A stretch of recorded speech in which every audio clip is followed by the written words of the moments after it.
667 feet in centimeters.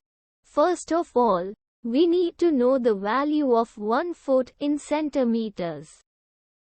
It's always 1 foot equals 30.48 centimeters.